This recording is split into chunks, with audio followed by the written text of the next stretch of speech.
Legendás harcsás vizeken. Fireball a Rhône folyón. Narrátor Epres Attila. Fényképezte és rendezte Takács Péter. Producer Döme Gábor.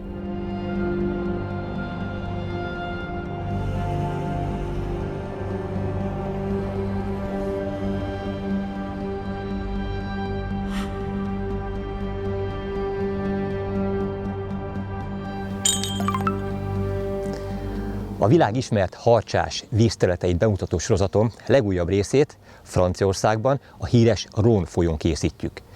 Itt horgászom, de ez a történet nem ma kezdődött. Mivel magunkkal kellett hoznunk néhány alap dolgot a táborozáshoz, ilyenek mint például a tábori ágy, hálózsák és néhány kiegészítő, így autóval vágtunk neki a hosszú útnak.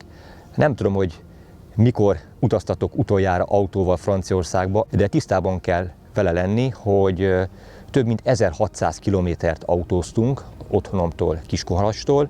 Ezt 18 óra alatt sikerült levezetni.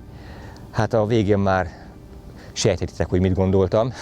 Szóval inkább jöttem volna repülővel, és béreltem volna egy autót is. Inkább vettem volna a Decathlonban 2 kempingágyat is, úgy jöttem volna ide. Ez volt az első gondolatom, amikor végre megérkeztünk. De ami mellett nem tudok szó nélkül elmenni, az a mérhetetlen lehúzás, ami jellemzi az autópálya kezelőket.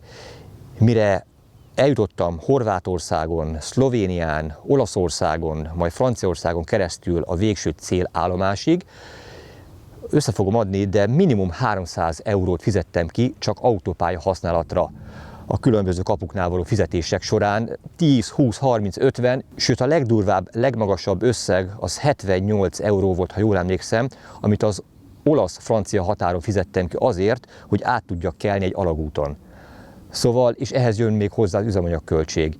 Tehát amikor azt gondoltam, hogy Magyarországon milyen drága az éves autópálya díj, hát ahhoz képest itt ennek a többszörösét fizettem ki egy nap autókázásért. Hát már éjfél volt, mire megérkeztünk, de a guide-unk erre fel volt készülve, szívélyesen fogadott az éjszaka kellős közepén is minket, és hozott be csónakjával erre a vad területre, ahol most is vagyunk, egy szigeten foglalunk helyet, és itt töltjük el a következő néhány napot. Horgásztúránk helyszíne az európai történelem egyik legmeghatározóbb országa, a gasztronómia, a divat és a művészet hazája, Franciaország. Az ország gazdag vízi világa lehetővé teszi, hogy mindenki megtalálja itt a számítását. Legyen szó pontyhorgászatról a víztározókon, vagy épp harcsázásról a tiszta vízű folyókon. Ez itt a szerény táborhelyünk, ez guide-unk sátra, ez pedig a mi sátrunk. Egyébként ez a terület annyira szűz, hogy nemrég került kialakításra a Gyalogakácba itt vágott Ivo, így hívják a túravezetőnket, itt vágta ki ezt a területet, ahova sátrakat le lehetett állítani. Azt nem mondanám, hogy túlságosan kényelmes, de hát most el lehet dönteni, hogy vagy halat akarunk fogni, vagy pedig egy luxus szállodában pihengetni. Nyilván az előző az, ami engem motivál, úgyhogy boldogan vállaltam most itt októberben is ezt a tábori körülményt. A hosszú, fárasztó utat persze megpróbáltuk kipihenni, így volt vagy 10 óra, mire felkeltünk, utána még a maradék eszközöket be kellett hordani, szóval mire a horgászathoz hozzá tudtunk kezdeni, volt vagy dél. Csónakba szálltunk, és megkezdtük a harcsahorgászatot a Rhône folyón. Első nap.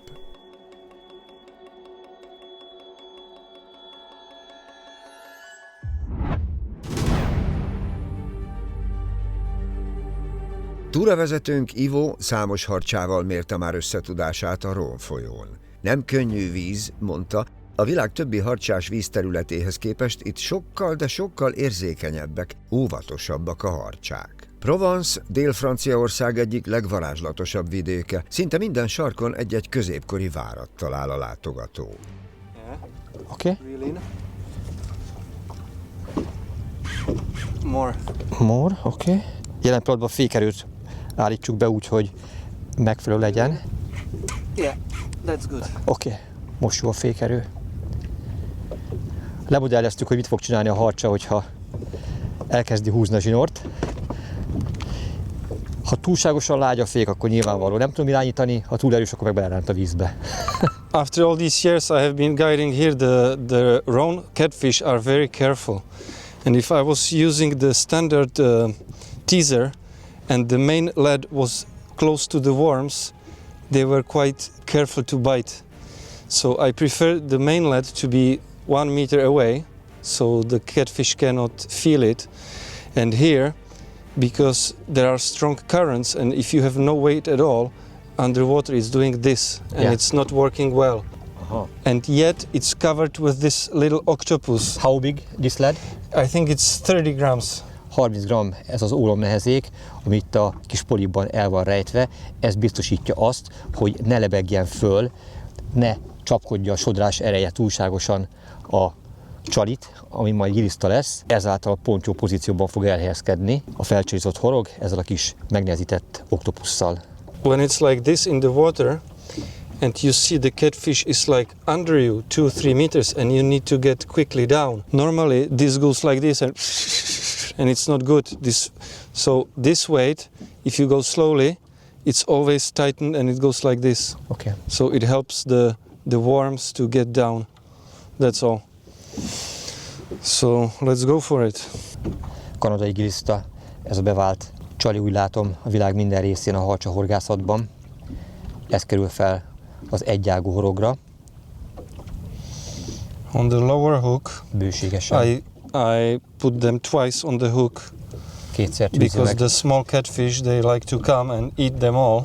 And on the upper hook, I put them only once. A felső horogra viszont csak egyszer tűzi meg, hadd mozogjon szabadon, legyen még csábítóbb ez a nagy csokor.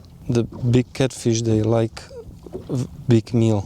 Szóval így néz ki a felcsúszott két horog, felül ugye 30 g-os ólomnehezék, elrejtve ebbe a kis polipban, nagyon csábító. Mehet a mélybe a harcsáknak szánt menü. A kristálytiszta vízben nagyon világít a fluorsárga polibutánzat.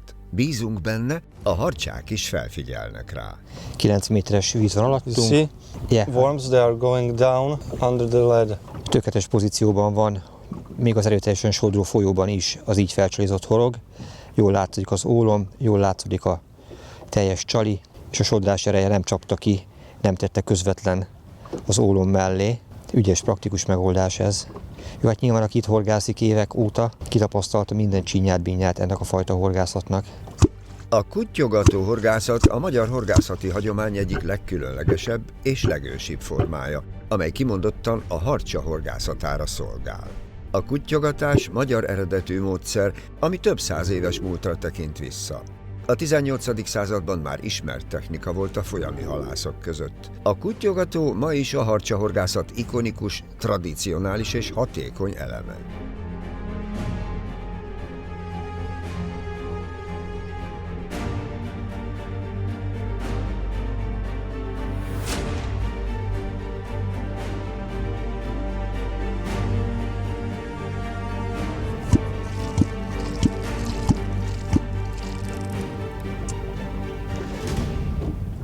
Most láttunk egy szép, legalább 2 méter hosszú harcsát. Fel is figyelt a kuttyogató hangjára. Úgy tűnt, hogy a csajt is érzékelte, megfordult, oda ment hozzá.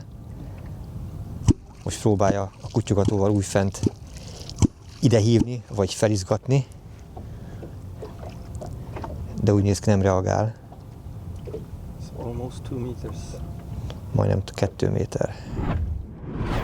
Ez a harcsafogó módszer tulajdonképpen ötvözi az ősi régi kuttyogató módszert a modern technikával.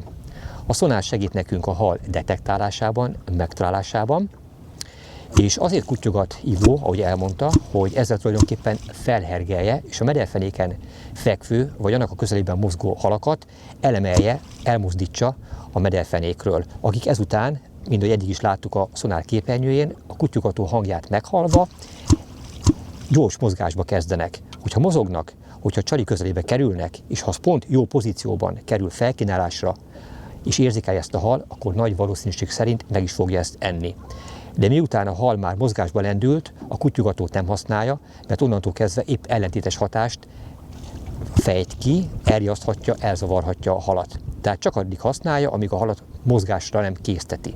Mindezt hallva persze nagyon sokan gondolhatják azt, hogy ja, hát ez így rendkívül egyszerű, hiszen meglátjuk a harcsát, odologatjuk a csalit az óra elé, és akkor megfogjuk, és akkor kezdődhet a fárasztás. Hát lassan 2 orosz szája horgászunk, a legjobb területeken sodródtunk eddig végig, és nem tudom, biztos, hogy 10-nél több olyan potenciális lehetőségünk adódott, amikor a harcsa odament a csalihoz, megnézte, szinte már a lelki szemeim előtt láttam azt, hogy nyitja a száját, majd elfordult és elment. Szóval sokszor elmondtam, amikor hasonló jellegű vizeken, harcsára vagy bármilyen ragadozó halra horgáztunk ilyen technikát alkalmazva, hogy ez csak a filmeket nézve tűnik könnyűnek, a végeredményt látva tűnik könnyűnek, miközben órákat, napokat kell eltölteni a vizen, hogy végül álmaink hala a kezünkbe kerüljön. De az viszont tény, hogy sokkal könnyebbé és gyorsabbá válik így a halfogás, rendkívül sok időt tudunk megspórolni, de a módszert, a technikát akkor is helyesen kell tudni használni, hogy végül eredményt tudjunk elérni.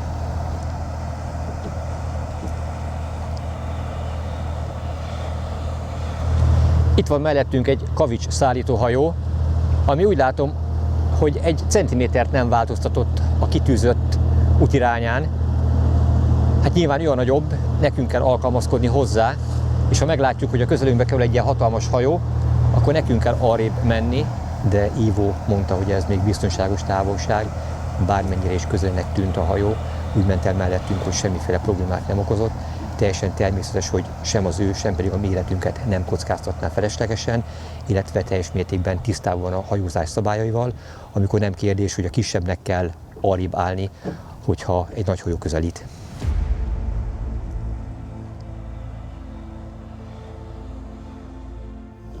Oh, there's another one. Közelít. Ó, közben megjelent 2 darab. Bigger one. Ó. Új. Shit. 2 úszott el. Gyere vissza. Ne menj sehova. 2 tenger alatt jár, elúszott a csali mellett, úgyhogy nem vették észre azt. Where are we? Vagy ha látták, és figyelmen kívül hagyták.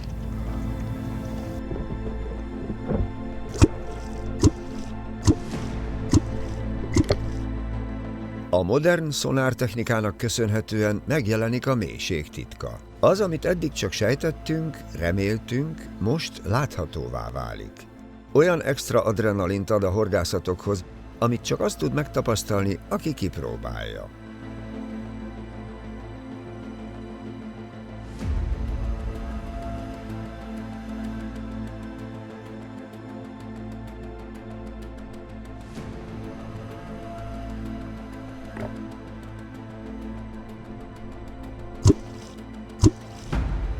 Húzza a levegőcsíkot a vízbe a kuttyogatófa, amely a jellegzetes pukkanó hangjával hívja fel a környéken ólálkodó harcsák figyelmét arra, hogy ideje táplálékot keresni. A modern kuttyogató horgászok már szonarakkal és korszerű felszereléssel kombinálják a hagyományos technikát, de a lényeg ugyanaz maradt: a hanggal való harcsacsalogatás művészete. Provence tele van középkori várakkal, reneszánsz kastélyokkal és nemesi kúriákkal, amelyek közül sok műemlék, de van, ami borászatként vagy szállóként működik ma. A nap sajnos eseménytelenül telt el, ideje visszaindulni a táborba.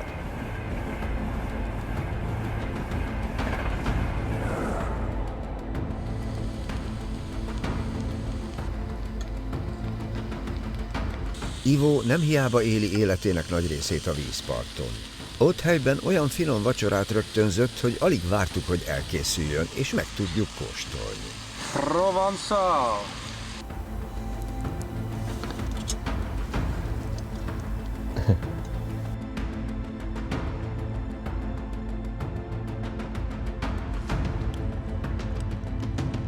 This is the catfish gastronomy. We have the spaghetti like the catfish has the moustache. Perfect. The taste is good. Bon appétit. Merci beaucoup. Második nap.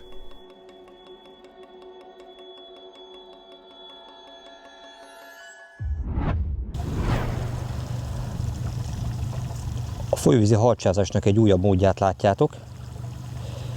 Ez egy nagy termiskővel megnehezített fenékre letett harcsázó végszerelék, amely során a végszrelék egyik nagy forgója, az ehhez a sziklához, ehhez a nagy darab kőhöz van hozzákötve, oly módon, hogy ez egy 0,45 mm átmérőjű, duplán vett szakítózsinór.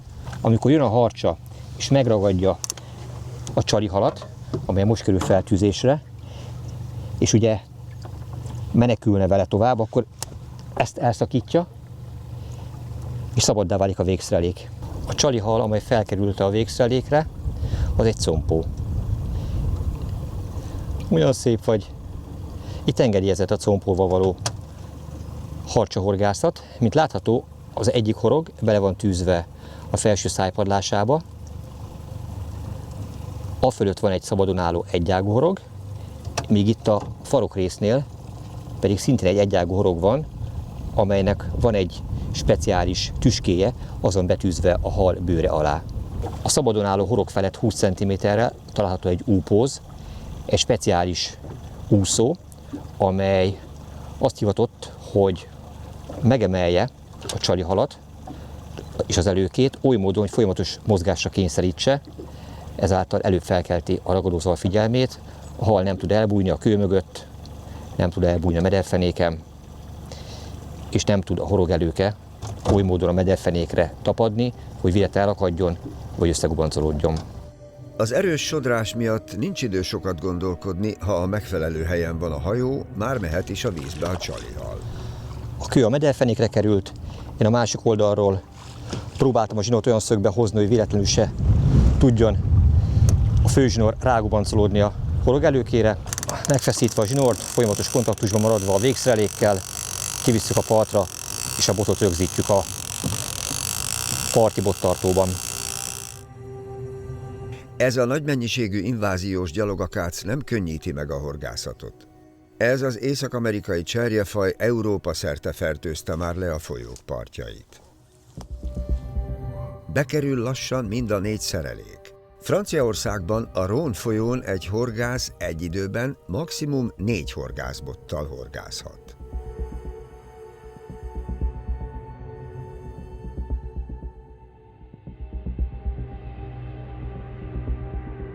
A mai nap korán indult, reggel már a vízen voltunk, és jól látható, hogy mögöttem 3, pontosabban 4 végszrelék horgászbotja sorakozik.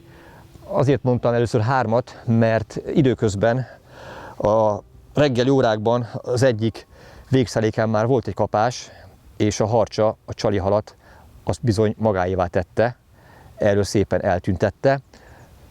Volt egy jó szakítós, panolós kapás, fölvettem a kontaktust, elkezdtem tekerni a zsinort, aztán végül is nem volt rajta semmi, pontosabban hát az üres horgot tekertem vissza. De egy szó mint 100, ez már azért biztató jel, hogy van itt a közelben harcsa, hiszen aktivitás mutatkozott. A másik 3 szerelék az még víz felé feszül. Hogyha ez a 3 bennmaradt végszerelék délig nem ad halat, akkor kivesszük őket, újra vízre szállunk, aztán megyünk kutyogatni. www.haldorado.hu A horgászok birodalma. Mi nem ígéretet, hanem termékeket adunk. Webáruházunkban csak olyan termékeket találsz, amelyek készleten vannak, és akár azonnal postázhatók, vagy megvásárolhatók. www.haldorado.hu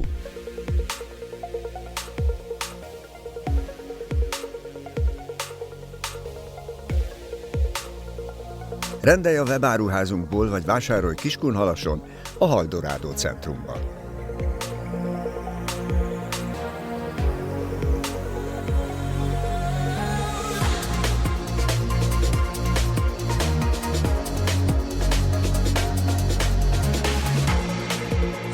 www.haldorado.hu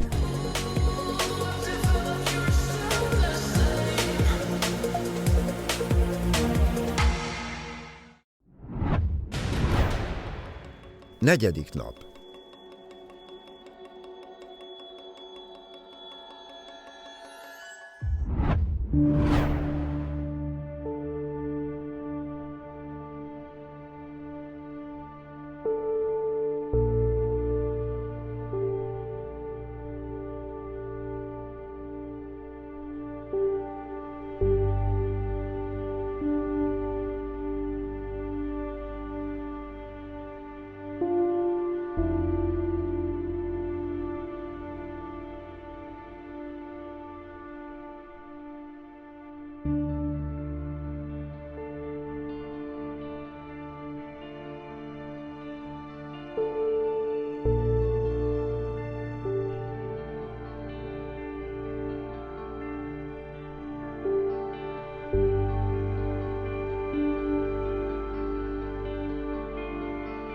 Jó reggelt, Provence! Gyönyörű napfelkeltével és tökéletes szélcsenddel indult horgásztúránk 4. napja. A szél az egyik legnagyobb ellensége ennek a csorgós, kuttyogatós harcsahorgász módszernek. Ha ráadásul a szél pont a folyó haladási irányával szembefúj, ezt hívják alszélnek, akkor szinte biztos, hogy el lehet felejteni aznapra a horgászatot, mert a felkorbácsolt hullámok, ahogy a csónakhoz ütődnek, biztos, hogy messzire elkergetik a harcsákat.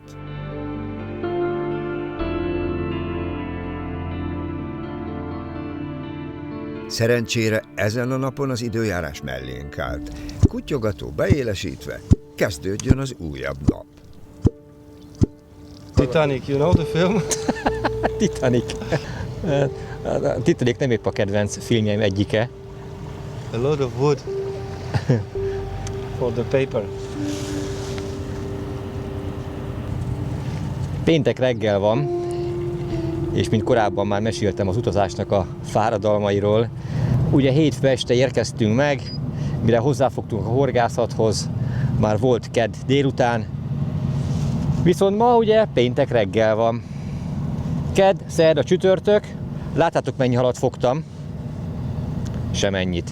Illetve pontosítanék, sikerült már egyetlen egy darab 3 vagy maximum 4 kg körüli harcsát megfognom, amit olyan gyorsan feltekertem, hogy operatőr kollégám nem tudott lekövetni, és hát csak egy fotó készült róla. Ennyi mindösszesen a fogásom, amit eddig magaménak tudhatok itt Franciaországban, a Rhône folyón. Miközben nem kérdés, hogy láttunk már jó néhány harcsát, nem kérdés, hogy van a vízrendszerben kapitális méretű hal, de ezeket rendkívül nehéz megfogni. Úgyhogy nyilván Ivo, a segítőm, a guide-om azért nem most kezdte a szakmát, évek óta eredményesen guide-ol, évek óta eredményesen fogja a kapitális harcsákat, és az a lehűlő víz, vagy a folyónak ezen szakasza, nem értjük, nem tudjuk, hogy mi történt, de megzavarta a halakat, és bármennyire is professzionális szinten használja a guide-unk a technikát, ötvözve az ősi módszerrel, a kuttyogatással, érdemi kapást nem tudtunk még elérni. Nyilván azon dolgozunk, hogy ez változzon, és addig nem nyugszom, amíg nem fogok legalább 1-2 méter feletti, vagy akár még nagyobb méretű harcsát. És hát, hogy minek kell bekövetkezni ahhoz, hogy ez megtörténjék, még nem tudom, de szeretem a kihívásokat, és közösen Ivóval ezt meg fogjuk tudni oldani. A Rhône Nyugat-Európa egyik legjelentősebb folyója a svájci Alpok gleccsereiből ered, majd több mint 800 kilométert megtéve Franciaországon áthaladva a Földközi tengerbe ömlik. Ez a hatalmas folyó évszázadok óta formálja a tájat, mély völgyeket váj, termékeny síkságokat éltet és városokat köt össze. A Rhône nem csupán természeti erő, hanem az ember szolgálatába állított energiaforrás is. Több mint 20 vízerőmű, gát és zsiliprendszer szabályozza a vizét, biztosítva Franciaország egyik legfontosabb megújuló energiaforrását. Ezek a műtárgyak nem csak áramot termelnek, hanem megvédik a partmenti településeket az árvizektől, és lehetővé teszik a hajózást is. A Rhône így egyszerre vad természeti erő és az emberi mérnöki tudás szimbóluma. Egy folyó, amely összeköti az Alpok jegét a Földközi tenger hullámaival, és amely nélkül Dél-Franciaország arculata egészen más lenne.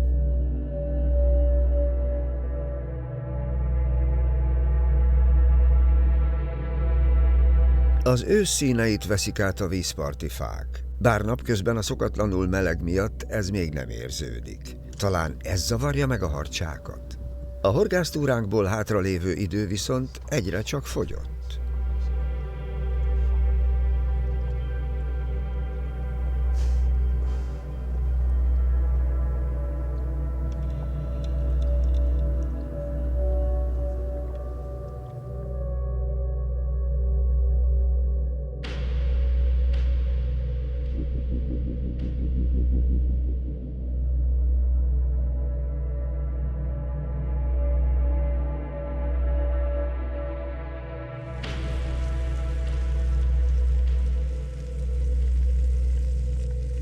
Franciaország a gasztronómia hazája, Ivo viccesen meg is jegyezte, egy cseh horgásztúra vezető készít kínai ételt magyaroknak, mindezt Franciaországban.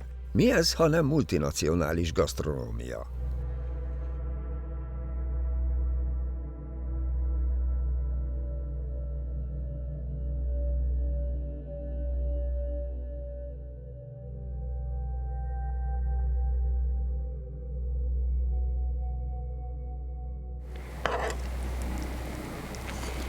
Nagyon jól néz ki. A vadonba minden meleg kaja vérré változik, még értékesebb. Cheers! Santé!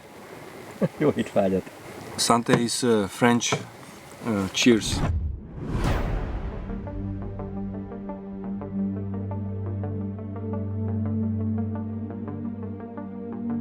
Délután újabb területek felé vettük az irányt. Az ormotor újra a vízben, ezzel lassítja Ivo a hajót az erős sodrásban.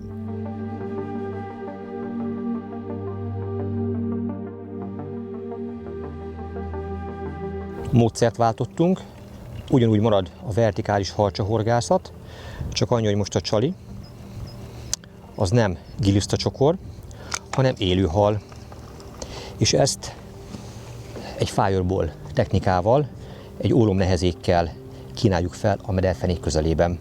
Bízva abban, hogy az élőhalnak a nagyobb rezonanciája, aktívabb mozgása végre kiváltja a harcsákban a táplálkozási ingert, és végre kapásra tudjuk őket bírni. Hamarosan ki fog derülni, hogy működik-e vagy sem. Minden apró zajt igyekeztünk minimalizálni. Amikor harcsa jelent meg a szonáron, még a beszédünk is csak suttogásra váltott. Because the lead is very heavy. When you go down, it's the lead first and the carp is behind. So you never present Itt a the pain harcsa. in front of the catfish. Ott van a csalihal alatt. Minden idegszálunk pattanásig feszült. Talán megtámadja? Húzza a kezemből a botot. Megvan! Itt a hatalmas harcsa. A mélyben a kristálytiszta víz miatt tökéletesen kivehető volt a hatalmas ragadozó.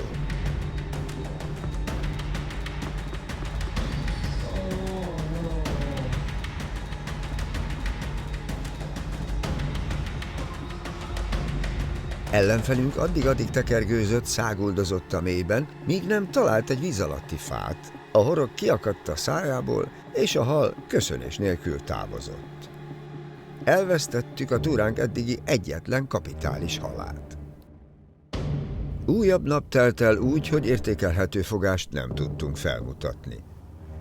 Ja, szonárral könnyű, azzal gyerekjáték. Hányszor hallottuk már ezt?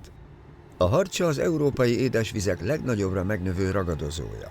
Az elmúlt évek alatt 2 fontos dolgot megtanultunk a harcsákról. Mindig megtalálják a felszerelésed leggyengébb pontját. Olyan, hogy könnyű harcsát fogni, nem létezik.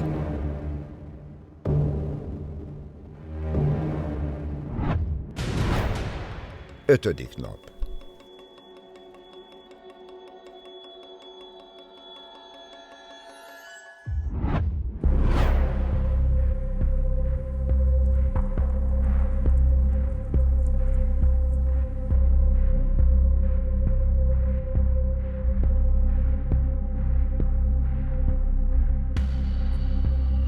Mivel az egyetlen komoly kapás és fárasztás a fireball technikára és csalihalra érkezett, ezért nem volt kérdés, hogy ezen a napon is ez a módszer lesz bevetve.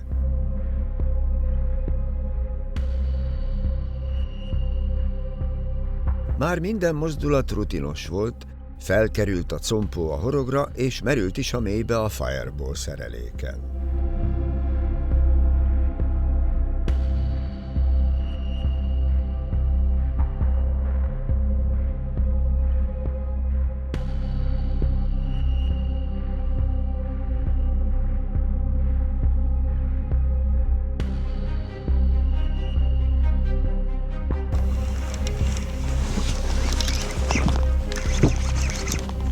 Here's the fish.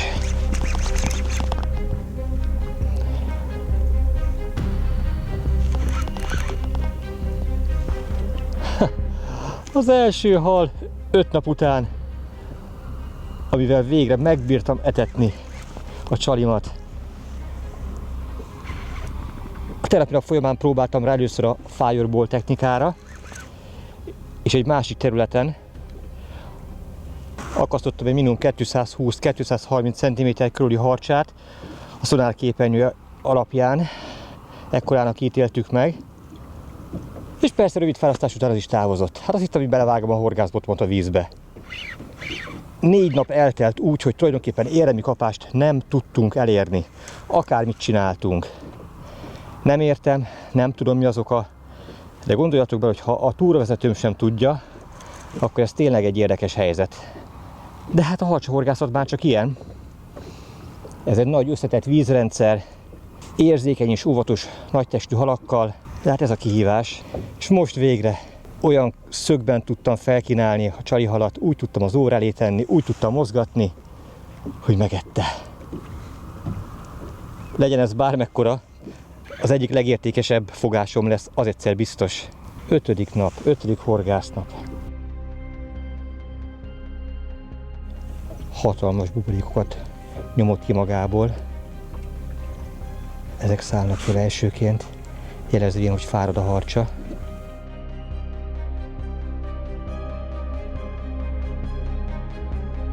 Bár tudtuk, hogy nem egy 2 méter feletti példánnyal van dolgunk, mégis a fárasztás még óvatosabban történt, nehogy ez is lelépjen. Minden másodperc óráknak tűnt.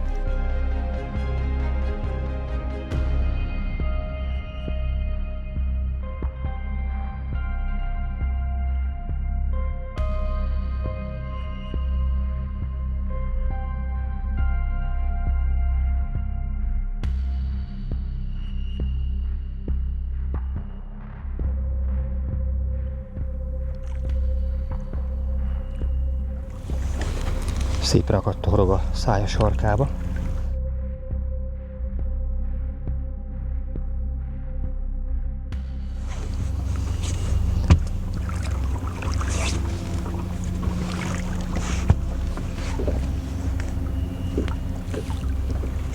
Na nézzük. Oké, kivételre alkalmas.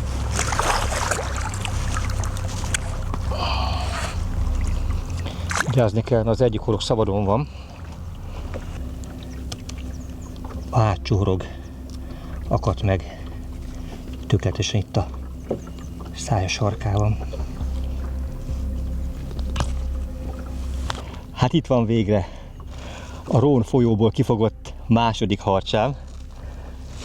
Ez már az itt egy szép tekintélyes méretű, de nyilván az igazán nagy, vágyott 2 méter felettiektől még elmarad. De ahogy említettem, életem egyik legnehezebb harcsás túráján veszek részt, és számra az egyik legértékesebb harcsafogás, amit a kezemben tarthatok. Mindig mindent az adott körülmények közepette kell tudni értékelni, és én nagyon tudom értékelni, mert tudom, hogy mennyi munka van emögött, hogy végre ezt a harcsát megmutathassam nektek.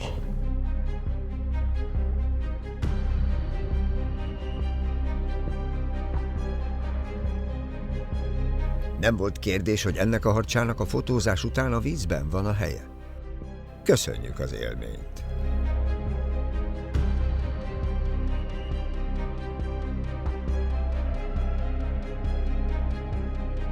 Ami számomra különösen értékessé teszi ezt a fogást, hogy mindezt egy számomra új technikával, a Fireball technikával sikerült megfogni. Látogass el Dél-Magyarország egyik legkedveltebb horgászparkjába, az Ezüst-tó horgászcentrumba. Az igényesen kialakított területen 45 horgászállás várja a horgászni vágyókat, ami horgászversenyek megrendezésére is alkalmas. Az élmény és a halfogás garantált.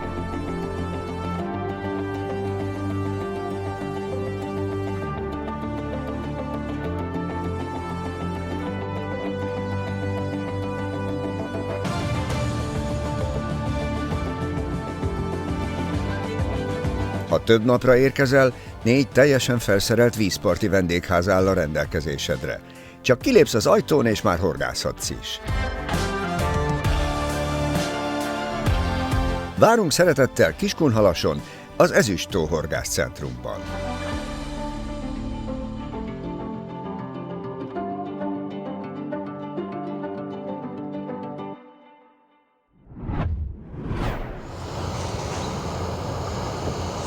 sokadik nagy hajó megy el mellettünk, a Rhône folyó szinte teljes egészében hajózható, és amikor Ivóval, guide-unkkal beszélgettünk, akkor azt hittem, hogy egy olyan területet választott, amely speciálisnak számít, mert alattunk néhány kilométerrel egy gát van, és felettünk is maximum 8-10 kilométerre egy újabb hatalmas gát és vízi erőmű található. És mondja Ivo, hogy nem, ez teljesen normális. A Rhône folyón rengeteg vízi erőmű és gát található, és tulajdonképpen ezekkel a durván szabályozott szakaszokkal tudják azt elérni, hogy a vízszint az mindig szinte állandónak tekinthető, hiszen látszik, hogy alig van gát mellettünk, nem túl magas egyébként annak partja, miközben nem veszélyezteti őket az áradás. Hát itt gondolkodás nélkül megcsinálták és megmerték tenni azt, amit mi Magyarországon a Dunán még jelen pillanatban nem tettünk meg, hogy akár 10 kilométerenként gátat helyeztek a folyóra. Jó, hozzáteszem, mások az adottságai, ez sokkal nagyobb eséssel bír, így nyilvánvaló kisebb duzzasztással is szabályozható a folyó. De érdekes, tanulságos dolog ezt látni és megtapasztalni. Miközben nem csak a hajók tudnak nyilván ezen a gátak között vagy vízierőművek mellett elmenni zsilipelve, hanem a drón felvételekkel jól látható volt, hogy a halak is tudnak a hallépcsők segítségével ezen szakaszok között közlekedni.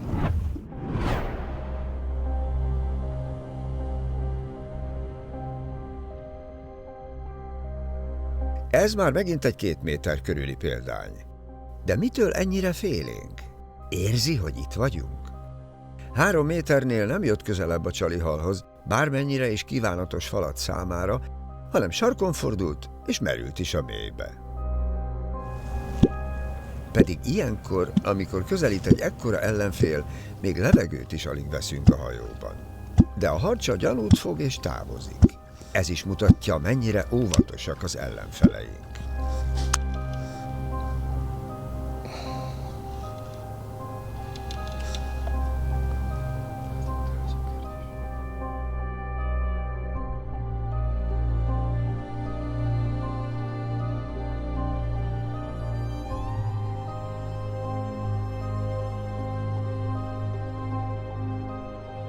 Itt van az a Fireball szerelék, amit eredményesen használok. Azért mondom, hogy eredményesen, mert már volt több rontott kapásom, és végre sikerült is ezzel egy szép harcsát megfognom. Minden apró részlete számít ennek is, miközben nyilvánvaló házigazdám sem találta fel a spanyol viaszt. Ez ugye a lehűlő vagy a felmelegedő vizekben kifejezetten eredményes tud lenni, amikor a harcsa első számú tápláléka az élő hal. Ennek a lelke egy nagyméretű ólom, amely a sodrás erejéhez kell, hogy illeszkedjen. Hát ez minimum legalább 200 g tömegű, amely magabiztosan leviszi a kellő mélységbe a csalihallal együtt a teljes komplett szereléket. Ennek ugye van 2 kiálló fülecskéje. Az egyikbe a 120-as fluorokarbon zsinór csatlakozik, míg a másik felébe pedig az a fonott horogelőke, amely gumicsővel van lerögzítve, és, mint látható, legalább 30 cm hosszú további gumicsővel van a gubancmentesség biztosítva, és minimum ebbe a távolságba el van tartva az ólomtól a csalihal. Házigazdám elmondta, hogy sokan elkövetik azt a hibát, hogy túlságosan közel engedik az ólomhoz a csalihalat, miközben, hogyha a harcsa megérinti, vagy megérzi az ólomnehezéket, abban a pillanatban kereket old, és otthagyja a legcsábítóbb, legvirgoncabb csalihalat is. Szóval ügyelni kell arra, hogy semmiképpen se érinthesse meg, így kellő távolságba kell elengedni ettől a csalihalunkat. Illetve a másik, ami nagyon-nagyon fontos, hogy meglátjuk a szonár kijelzőjén a halat, a vágyott harcsát, akkor mindenképpen a hal feje fölé kell emelni a teljes komplett szereléket, oly módon, hogy azt tulajdonképpen, amikor a harcsa felnéz, akkor egy olyan vágyott, izgőmozgó falat legyen, amely után mindenképpen utána akar menni. És ha azt látjuk, hogy nem érdekli kellőképpen, vagy csak megbajszhozza, nem akarja bekapni, akkor szépen lassan, óvatosan kezdjük el felfelé emelni, azt az érzetet keltve a halban, hogy ezt a táplálékot el fogja veszíteni. Minden alkalommal, amikor a kapás bekövetkezett, ugyanezt tettem, és szépen lassan emeltem, bum! Ekkor jött a rávágás. 2 egyágú horoggal van rögzítve a csalihal. A felső horog az minden esetben az orjukán, vagy a felső állkapcsán jön ki a halnak, még az alsó, mint látható, egy ilyen dupla tüskével ellátott speciális horog, amely minden esetben a halnak az oldalába van beletűzve, ezáltal az egyágú horog az teljesen szabadon tud maradni. Ez a szereléktípus teljes mértékben megfelel a magyarországi szabályoknak is, sőt, ilyen a kínálatunkban is elérhető a harcsáségek között.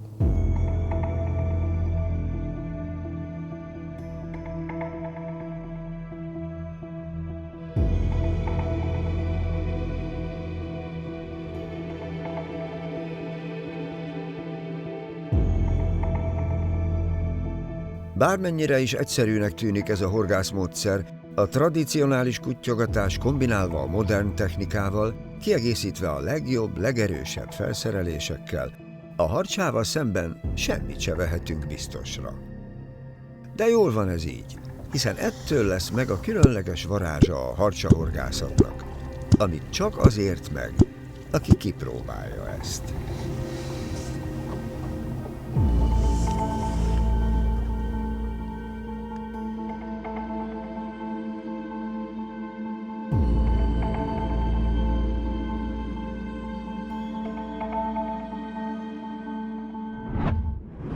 Hát véget ért ez a horgásztúra is.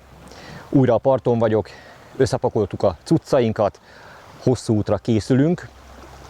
Hát azt nem mondhatom, hogy 100%-ban elégedett vagyok, de hát olyan csak a mesében van, hogy én mindig mindenhol megfogom a tó, a folyó vagy a tenger legnagyobb halait. Én kizárólag csak azt tudom bemutatni, amit megfogtam, de ez így van rendjén és így hiteles. Volt a horgomon több és nagyobb méretű hal, mint amit meg tudtam mutatni, de azok sajnos a folyóban maradtak. Persze ilyenkor már a fülemben cseng a kedves kommentelők szava, hogy minek mentél oda, minek költöttél el egy csomó pénzt, egy ekkora harcsát itthon, Magyarországon is megfoghattál volna. Persze ez igaz, hiszen szerencsére már Magyarországon is egyre több olyan vízterület van, ahol nem jelent komolyabb kihívást egy ilyen méretű harcsa megfogása, mint amit itt a filmben láthattatok. De a halak méretétől és mennyiségétől van egy sokkal, de sokkal fontosabb dolog, amiért megéri a fáradtságot, megéri a pénzt, akár ilyen messze is eljönni hazánktól, ez pedig nem más, mint az ott helyszínen megszerezhető információ. Ha valaki megnézte már egy sorozat bármelyik részét, láthatta, hogy én mindenhol az adott vízterület legjobb horgászaival horgászom. Olyan emberekkel, akik a fél életüket itt élik le. Olyan tudás és tapasztalat birtokában vannak, amely rendkívül értékes. Ezt persze bárkinek átadják, aki hajlandó ezt megfizetni. Nos, én ezt megtettem helyettetek, nektek nincs más dolgotok, mint odahaza, ahogy a világ bármely másik ismert harcsás vízterületein ezeket a rendkívül értékes információkat hasznosítani. Nos, ezek után van még kérdés? Megérte ide eljönnöm? Ha tetszett ez a film, kérlek, írd le ezt kommentben, és lájkold a filmet. De mielőtt elmegyek és elbúcsúzom tőletek, van egy olyan érzésem, hogy ide még biztos, hogy vissza fogok térni, mert ez a folyó, ez még tartozik nekem néhány nagytestű hallal. Legendás harcsás vizeken. Fireball a Rhône folyón. Narrátor Epres Attila. Fényképezte és rendezte Takács Péter. Producer Döme Gábor. Utazásunkat ezúttal is az Adventure Fishing utazási iroda szervezte. Köszönet érte Pálfai Gábornak.